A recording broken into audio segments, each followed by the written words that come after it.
Radhe friends, அனைவருக்கும் வணக்கம். எல்லோரும் எப்படி இருக்கீங்க ஃப்ரெண்ட்ஸ்? நல்லா இருக்கீங்களா? காலையில் கிளம்பிட்டேன். வந்து வண்டி வர லேட் ஆகுமா, அதனால் என்னை வந்து ஹஸ்பண்ட் ஃபஸ்ட்டு வீட்டில் விட்டுட்டு வரேன்னு சொல்லியிருக்காரு. நான் வந்து வீட்டில் வந்து சுத்தம் பண்ணிவிட்டு வெயிட் பண்ணணும். அதுக்கப்புறம் ஹஸ்பண்ட், அம்மா, பசங்க வந்துடுவாங்க. ஒருத்தனை என் கூட கூட்டிகிட்டு போகலான்னு இருக்கேன். இப்போ வந்து ரெடி ஆகிட்டேன். சாமி பூஜை முடிச்சுட்டு பகவத்கீதை படிச்சுட்டேன். இப்போ கோயிலாண்ட போயிட்டு வரலாம் அப்படின்னு சொல்லிட்டு கிளம்புறேன். வீட்டிலேருந்து கோவிலுக்கு கிளம்பும்போது சின்னவனை கூட்டிகிட்டு நானும் சின்னவனும் போயிட்டு வந்தோம். கோவிலில் வந்து வெளியில் யாராச்சும் இருக்காங்களா அப்படின்னு சொல்லிட்டு செக் பண்ணிவிட்டு அதுக்கப்புறமா கிளம்புனேன். நிறைய பேருக்கு வந்து ரொம்ப வந்து கடை வைக்கிறோன்னு யாருக்கிட்டேயும் சொல்லலை. சிம்பிளாக வந்து நம்ம முதல்ல கடை வைக்கணும், ஓரளவுக்கு வரட்டும், அப்புறமா சொல்லிக்கலாம்னு சொல்லி ஊரில் எப்படியும் வந்து நாங்கள் கிளம்புறோம் அப்படின்னாலும் எல்லாருக்கும் தெரியும். இருந்தாலும் ரொம்ப வந்து பந்தா பண்ணிடலாம், சொல்ல வேண்டாம் அப்படின்னு நினச்சோம். ஏன்னா நம்ம இருக்கிற ஸ்ட்ரகிள்ஸில் நம்மளுக்கு தான் தெரியும். கடை வாடகை, வீடு வாடகை, பசங்க படிப்பு, புது இடம், அதெல்லாம் வந்து நிறைய ஸ்ட்ரகிள்ஸ். கடை எப்படி ஓடும் எதுவுமே தெரியாமல் நம்ம வந்து ஆரம்பிக்கிறோம். அதனால் வந்து நிறைய பயமாகவே இருந்தது. அதனால் யாருக்கிட்டேயும் வந்து தைரியமாக ஹோட்டல் வைக்க போகிறோன்னு சொல்ல முடியலை. மனசு கஷ்டமாகவே இருந்தது. அதுக்கப்புறமா ஹஸ்பண்டும் பசங்க கூட எல்லாம் பேசிவிட்டு எல்லாம் வந்து ரெடி பண்ணிகிட்டு இருந்தார். நானும் பசங்களும் வந்து சாமி கும்பிட்டுட்டேன். மாமனார் சவுண்டு வந்து அம்மன் கோவிலான்னு கேட்டுச்சு. அதனால் நேராக வந்து சிவபெருமானை கும்பிட்டுட்டு அப்படியே வந்து அம்மன் கோவிலுக்கு வந்துட்டேன் வெளியே இருந்து. அதுக்கப்புறமா அம்மன்கிட்ட வந்து கும்பிட்டுட்டு அப்பா கேட்டாங்க, இந்த மாதிரி எத்தனை மணிக்கு கிளம்புறேன், என்ன பண்ணுறீங்கன்னு சொல்லி.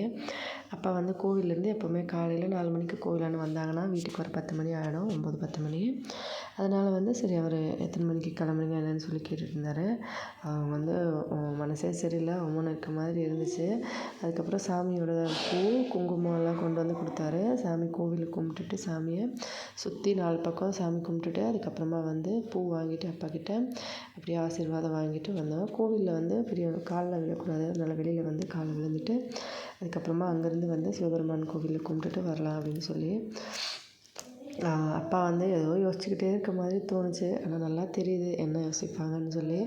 கண்டிப்பாக வந்து என்ன பண்ண போகிறாங்க, நிறைய ஸ்ட்ரகிள்ஸ் இருக்கும், கடை எப்படி விற்பாங்க, எப்படி ஓடும், என்ன பண்ணுவாங்க, வெளி இடம் அப்படின்னு சொல்லி அவங்களுக்கு ஆல்ரெடி வந்து வீட்டிலேருந்து வெளியே போனாலே வந்து சென்னை போயிட்டு வரனாலுமே ரொம்ப டென்ஷன் ஆவாங்க. இப்போ வந்து வெளியே இருக்க போகும்போது அவங்களுக்கு மனசு சரியில்லை, ரொம்ப வந்து உம்மனே இருக்க மாதிரி இருந்தாங்க. சரியாக பேசவும் இல்லை, சைலண்ட்டாக இருந்த மாதிரி இருந்தாங்க. இது நல்லபடி எல்லாம் நடக்கணும் அப்படின்னு மட்டும் சாமி கும்பிட்டுட்டே இருந்தாங்க. அதுக்கப்புறம் என் சின்ன பையன் வந்து அந்த பக்கம் வீட்டுக்கு போயிட்டு வரலாமான்னு கேட்டான். ஆக்சுவலாக வந்து நான் நேற்றே போயிட்டு வந்துட்டேன்.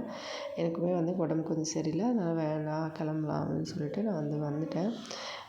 ஃபோன் பண்ணி நான் சொல்லிக்கிறேன் அப்படின்னு சொல்லி. அதுக்கப்புறமா சிவபெருமான் கோவிலில் வந்து சாமி கும்பிட்டுட்டு கிளம்பலாம் அப்படின்னு சொல்லி. இன்றைக்கி வந்து எங்கள் நாத்தனார் பையனுக்கு எக்ஸாம். அவன் வந்து எக்ஸாமுக்கு கிளம்புவான்.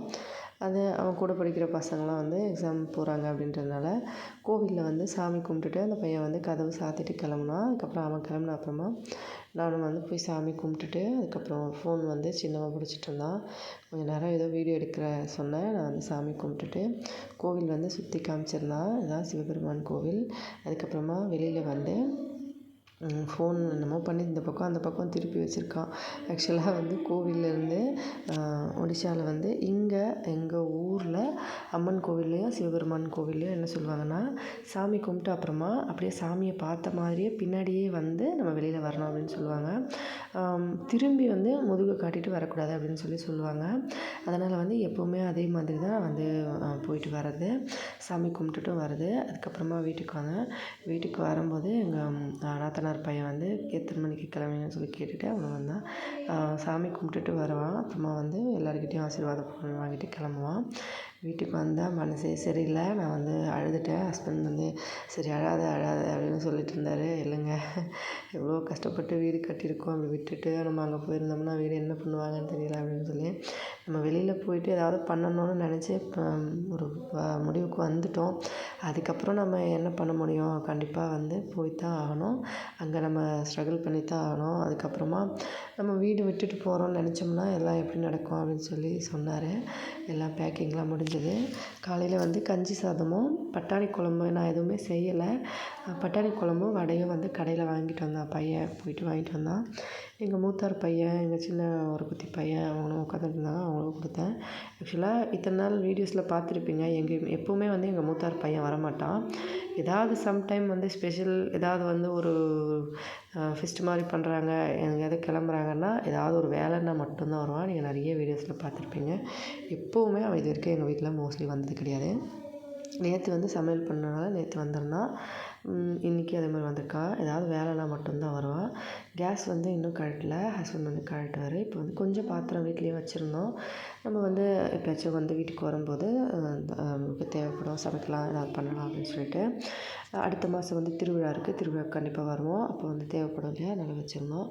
அதுக்கப்புறம் எங்கள் மாமியார் வந்துட்டு குளிக்கிறதெல்லாம் பார்த்து குளி, உனக்கு வந்து ஏற்கனவே அடிக்கடிக்கு சளி பிடிக்கும், இப்போவும் உடம்பு சரியில்லை, அதனால் வந்து நாளைக்கு வியாழக்கிழமை விரதம் வேறு, குளிக்காத, தலையில் வந்து லைட்டாக தண்ணி தெளிச்சிட்டு அப்படியே குளிச்சுக்க அப்படின்னு சொல்லிட்டு இருந்தாங்க. அதுக்கப்புறம் பத்திரமா இருங்க, பசங்களை பத்திரமா பார்த்துக்கணும் அப்படின்னு சொல்லி அவங்களும் மனசு கஷ்டப்பட்டு அழ ஆரம்பிச்சிட்டாங்க. அழுகிற மாதிரி ஆயிட்டாங்க. என்ன பண்ணுறது, ஏதாவது கொஞ்சம் 4 காசு சேர்த்தா தான் பசங்களையும் படிக்க வைக்க முடியும் அப்படின்னு அவங்களையும் வந்து சொல்லிட்டு இருந்தாங்க. நானும் அவங்களுக்கு சொல்லி புரிய வச்சேன். ஃபீல் பண்ணாங்க. என்ன பண்ணுறது, நமக்கு வந்து காசு இல்லாமல் கஷ்டமாக இருக்கனால தான் வெளியில் போயிட்டு வேலை செஞ்சு காசு கொண்டு வந்தாங்க. இப்போ வந்து மறுபடியும் வந்து பசங்க படிக்கணும் அப்படின்னா நமக்கு கொஞ்சம் கஷ்டப்பட்டு தான் ஆகணும் அப்படின்னு சொல்லிட்டு இருந்தாங்க. ஹஸ்பண்ட் சொல்லி அம்மாவுக்கு புரிய வச்சார். மாமியார் வந்து பசங்கள்லாம் வீட்டில் இந்த பக்கமும் அந்த பக்கமும் வந்துக்கிட்டு ஓடிக்கிட்டே இருப்பாங்க, எல்லோரும் வீட்டில் ஆளுங்களாக இருப்பீங்க, எல்லோரும் இப்போ வீடு வந்து யாரும் எல்லோரும் வந்து வீட்டிலேருந்து கிளம்புன அப்புறமா வீடு காலியாக இருக்கும் அப்படின்னு சொல்லி மனசு கஷ்டப்பட்டாங்க. அதுக்கப்புறம் சரி பரவாயில்ல, பசங்க படிப்பு முக்கியம், நம்மளும் சொந்தமாக ஏதாவது ஒரு வேலை இருக்கணும் இல்லையா, எவ்வளோ நாள் தான் மெட்ராஸ் போயிட்டு வர்றது அப்படின்னு சொல்லிட்டு இருந்தாங்க. அதுக்கப்புறமா எங்கள் மூத்தார் பையன் வந்து நானும் வருவேன்னு சொல்லி கிளம்பிட்டான் திடீர்னு.